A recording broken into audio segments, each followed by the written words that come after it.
Om Shri Sainatha Enma, Chapter 20, Das Kanu problem solved by Kaka maid servant. In this chapter, Hemat Pandit described about how Das Kanu problem was solved by Kaka Dikshit maid servant. Preliminary. God was originally formless. He assumed a form for the sake of the bhaktas. With the help of Maya, he played a part of actor in the big drama of the universe. Let us remember and visualize Shri Sai. Let us go to Shirdi and see carefully the program after the noon Aarti. After the Aarti ceremony was over, Sai used to come out to the masjid and standing in the edge distributed Udi to the devotees with a very kind, gracious and loving look. The bhaktas also got up and with equal fervor clasped his feet and had the bliss of the Udi. Baba passed handful of Udi into the palms of the devotees and marked their forehead with the Udi with his own hands. The love he bore for them in his heart was boundless. Then he addressed the bhaktas. O Bhau, go home to take your lunch. You, Anna, go to your lodgings. O Bapu, enjoy your meal. In this way, he accosted each and every devotee and sent them home. Even now, you can have the pleasure of these sights if you bring it to the play of your imagination. Now, bringing Sai in your mental vision, let us meditate on him from his feet upwards, for his face, prostrating yourself before him humbly, lovingly, and reverently. Ishopanishad. Dasakanu once started to write Marathi commentary on the Ishopanishad. Let us first give a brief idea of Upanishad before proceeding further. It is called Mantropanishad, as it is embodied in the mantras of the Vedic Sanhita. It constitutes the last or the 40th chapter of Vajasaniya Sanhita, Yajurveda, and it is therefore called Vajasaniya Sahitopanishad. Being embodied in the Vedic Sanhitas, this is regarded superior to all other Upanishads, which are all in the Brahmanyaks and Aranyakas, explanatory territories on the mantras and the rituals. Not only this, other Upanishads are considered to be the commentators on the truth mentioned brief in the Isha Upanishad.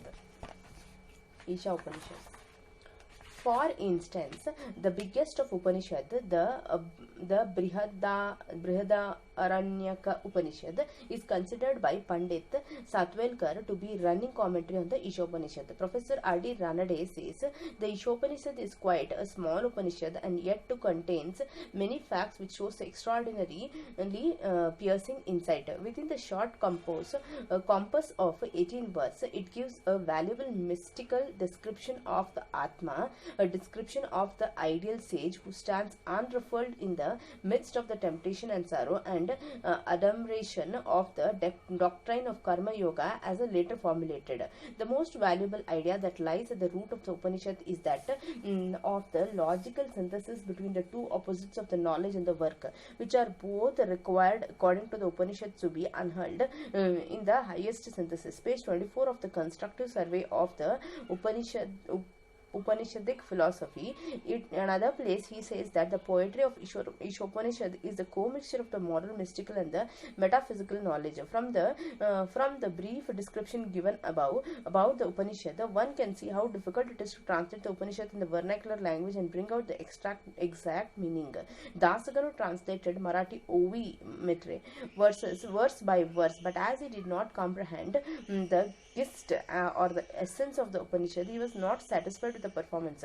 On being dissatisfied, he consulted some learned men regarding his doubts and difficulties and discussed it with them at this length.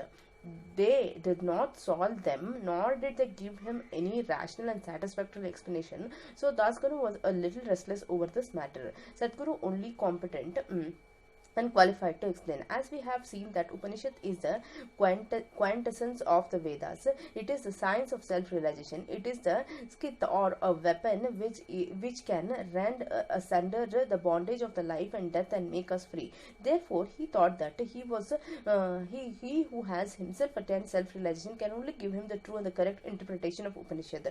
When nobody could satisfy Dasguru, he resolved to consult Sai Baba about this. When he got got an opportunity to go to Shirdi, he saw Sai Baba prostrated himself before him and mentioned his difficulties about Ishopanishad and requested him to give him the correct solution.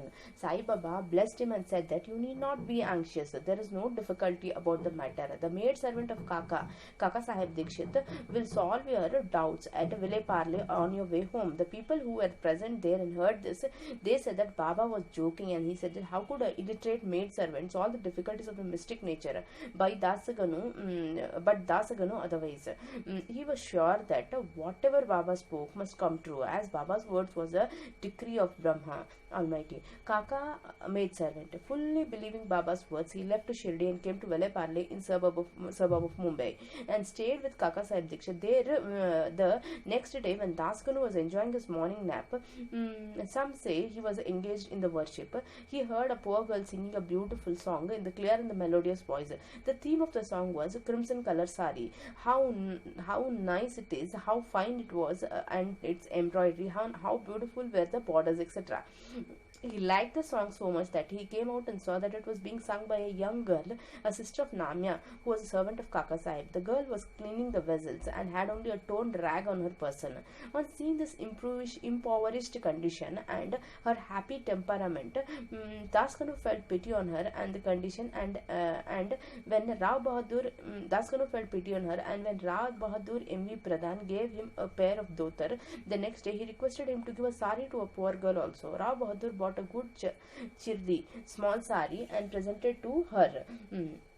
Like a starved person getting a delicious dishes to eat, her joy knew no bounds. Next day she wore a nice sari, and out of a great joy and merriment, whirled and danced around and played fugri with other girls. The following day she kept the new sari in her box at home and came with the old and torn rag, but her looks as merry as she was on the previous day. On seeing this, Daskanu pity transformed into admiration. He thought the girl, being poor, had to wear a torn rag, but now she has a new sari which she kept in reserve, and putting on the old rag, stuttered about, showing no trace of sorrow or dejection. Thus he realized that all our feelings of pain and pleasure depends upon the attitude of our mind. On thinking deeply over an incident, he realized that a man On thinking deeply over the incident, he realized that a man ought to enjoy whatever God has bestowed on him in the firm conviction that he besets everything from all sides, and that whatever he bestowed on him by God must be from his good. In that particular case, the impoverished condition of the poor girl, her torn rag and a new sari, the donor, the donee, and the deed were all the part of Lord and pervaded by him. Here Dasaganu got a practical demonstration of lessons of Upanishad. The lesson of contentment with one's own lot, in belief that whatever happens is ordained by God and is ultimate good for us. Unique method of teaching. From the above incident, the reader will see that Baba's method was unique and varied. Though Baba never left Shirdi, he sent some to Machindragarh and some to Kolhapur or Solapur for practicing sadhanas. To some he appeared in his usual form, to some he appeared while in waking or dream states, day and night, and satisfied the desires. It is impossible to describe all the methods that Baba used to imparting instructions to his bhaktas. In this particular case, he sent Dasaganu to Vile Parle, where he got the problem solved through maid servant. Though to those who say that it was not necessary to send away Dasaganu, that Baba could have personally taught him, we say that Baba followed the right and the best course, and how else could Dasaganu learn a great lesson, that a poor maid servant in a sari were pervaded by the Lord. Now we close this chapter with another beautiful extract from the about this Upanishad, the ethic of the Isha. One of the main feature of the Isha Upanishad is that the ethical advice it offers, and it is interesting to note that the ethics of the Upanishad are definitely based upon the metaphysical position given in it. The very opening word of Upanishad tells us God pervades everything. As a corollary from the metaphysical position, the ethical advice it offers that a man ought to enjoy whatever God bestows on him in the firm belief that as he pervades in everything, whatever he bestows on him must be good. It follows whatever It follows naturally that the Upanishad forbids us from coveting another man's property. In fact, we are fitting thought here that a lesson of a contentment with one's own lot in the belief that whatever happens is divinely ordained, and hence it is good for us.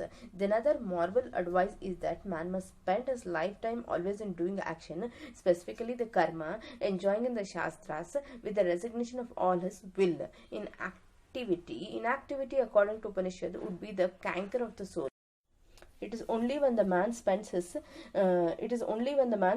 lifetime in doing the action in this manner he can hope he attains the ideal of Naishya Karmya. Finally, the text goes on to say that man who sees all being in the self and sees self in the existing of all being, in the fact to whom all being or everything that exists have become a self.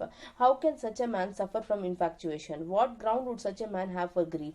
Loathfulness, infatuation, and grief verily proceed from our not being able to see the Atma in all beings, but a man who realizes the oneness in all things, for whom everything has become a self, must ipso facto cease to be affected by the common foibles of humanity. Page 169 to 170 of the Creative Periods by Mesare Bevelkar and Ranade. Both to Sri Sai, peace be to all. Sign.